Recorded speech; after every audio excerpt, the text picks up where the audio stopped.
Zelensky was saying there that, Ukraine's got to be the last stand because if we get overrun, then Russia is going to invade a NATO member, and then the U.S. is going to have to send ground troops, which, if Russia invades a NATO member, that has a high likelihood of having World War III, but they're not going to do that. Right, that's the whole point.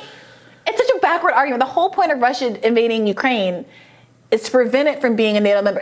The reason that this invasion has happened is because it is not a NATO member and it doesn't want NATO to continue to expand. It's like a hyper consciousness of not wanting to engage directly with NATO members that has kind of is at the core of this crisis. So it's such a weird backward argument to make, to say that Ukraine is somehow the last bulwark against Russia. If Russia wants to attack a NATO member because it's just thirsting for a war with the rest of the world, it can do that. If Russia wants to start World War III, it can press the button anytime it wants. There's not some magical wall. Yeah. It's not like it's like a gameplay, and until you defeat Ukraine, you're not allowed to go and invade another country. It's like the risk board. You can't, Ukraine borders, actually, Europe is a pretty easy continent to move around in the game of Risk, so it's worth 5 extra deployments on your turn. Right. And speaking of the game of Risk and kind of the global circumstances of this, it's really interesting to note there was this Washington Post article from just a few days ago called "A Global Divide on the Ukraine War is Deepening." And they talked to folks,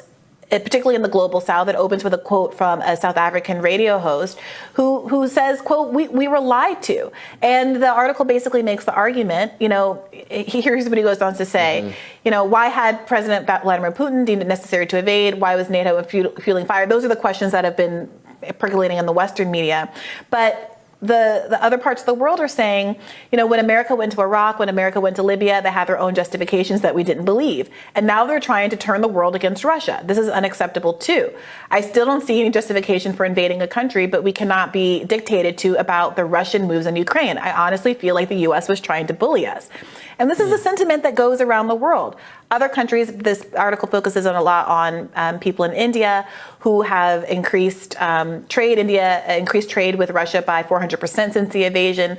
There's a global economy. People need oil. Obviously, we've been talking about the Nord Stream pipeline explosion and who did it, because so much of Europe, Germany in particular, relies on Russian natural gas to heat their homes and get through a winter.